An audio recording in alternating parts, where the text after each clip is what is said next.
गोबर चुराने वाली सास बहू। माधोपुर गांव में मिट्टी के घर, हरे भरे खेत और चौपालों की चहल पहल हर किसी को आकर्षित करती थी। इसी गांव के एक कोने में एक पुराना कच्चा पक्का घर था, जिसमें गंगा देवी अपनी बहू सुनीता के साथ रहती थीं।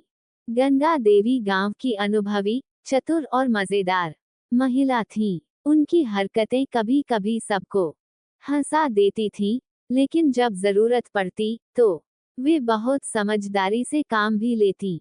दूसरी ओर उनकी बहू सुनीता सीधी सादी, परिश्रमी और विनम्र स्वभाव की थी। दोनों के बीच रोजमर्रा की नोकझोंक होती रहती, लेकिन उनके रिश्ते में अपनापन भी था।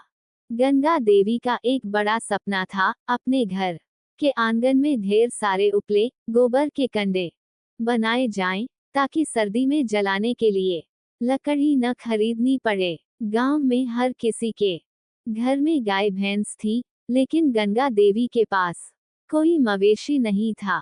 एक दिन सुबह चूल्हे पर रोटी सेंकते हुए गंगा देवी ने सुनीता से कहा, बहू देख तो, हमारे उपले खत्म हो रहे हैं, अब ठंड में कैसे काम चलेगा।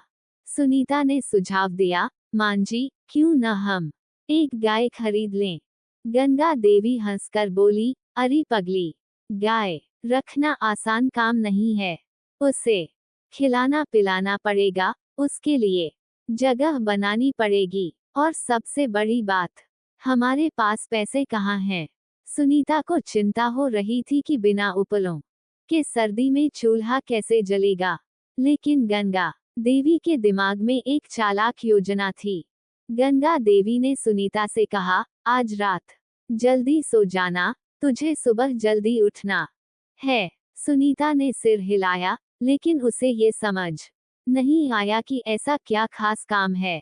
अगली सुबह जब आसमान में हल्की सी रोशनी थी, गांव के लोग अभी भी नींद में थे, तब गंगा देवी ने सुनीता को धीरे से जगाया।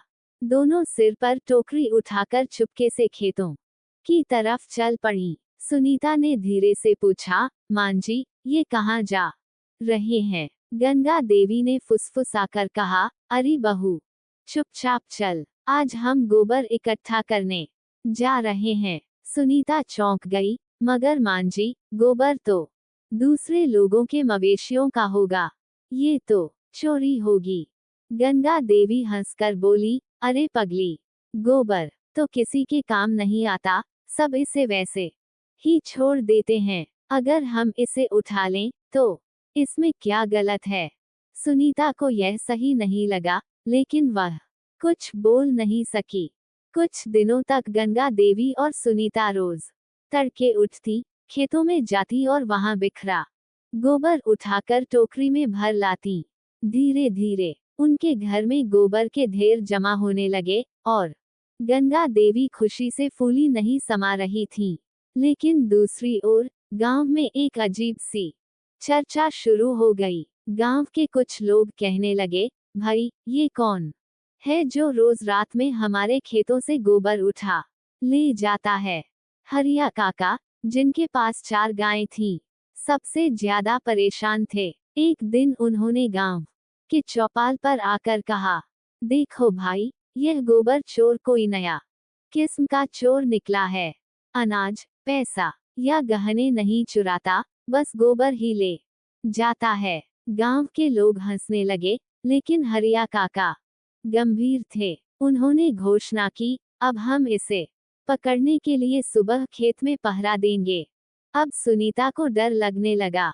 उसने सासू माँ से कहा, मां जी, हमें ये चोरी बंद कर देनी चाहिए, अगर कोई हमें पकड़ लेगा तो हमारी कितनी बेइज्जती होगी।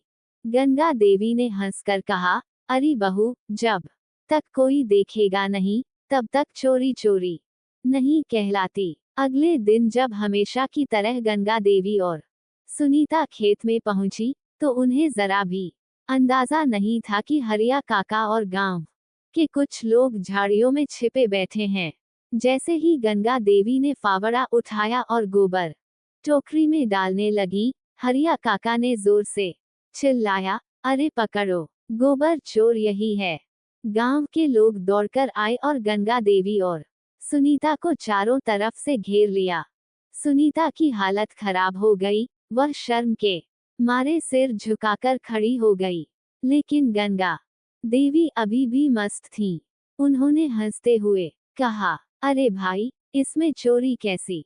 गोबर तो वैसे भी बेकार पड़ा रहता है। हरिया काका ने मुस्कुराते हुए कहा, गंगा देवी, चोरी तो चोरी होती है, चाहे वह सोने की हो या गोबर की। गंगा देवी को अब अपनी गलती समझ आ गई थी। उन्होंने गांव वालों से हाथ जोड़कर कहा, भाइयों बहनों, माफ करिए, मैं बस अपने चूल्हे के लिए उपले बना रही थी। हमें गोबर की बहुत जरूरत थी, इसलिए ये तरीका अपनाया। गांव की महिलाओं ने भी हंसते हुए कहा, अरे गंगा देवी, अगर आपको गोबर चाहिए तो हमसे मांग क्यों नहीं लिया? हरिया काका बोले, अब से गांव के हर घर से आपको थोड़ा थोड़ा गोबर दिया जाएगा, लेकिन चोरी नहीं करनी पड़ेगी। गंगा देवी और सुनीता ने गांव वालों का धन्यवाद किया। अब उन्हें चोरी करने की जरूरत नहीं थी, क्योंकि पूरा गांव उनके साथ था। चोरी, चाहे छोटी हो या बड़ी, गलत होती है। समस्या का हल हमेशा मिल सकता है, बस सही तरीका अपनाना चाहिए। अगर जरूरत हो तो मांगने में संकोच नहीं करना चाहिए। गांव में आपसी सहयोग और प्यार से सब कुछ संभव है।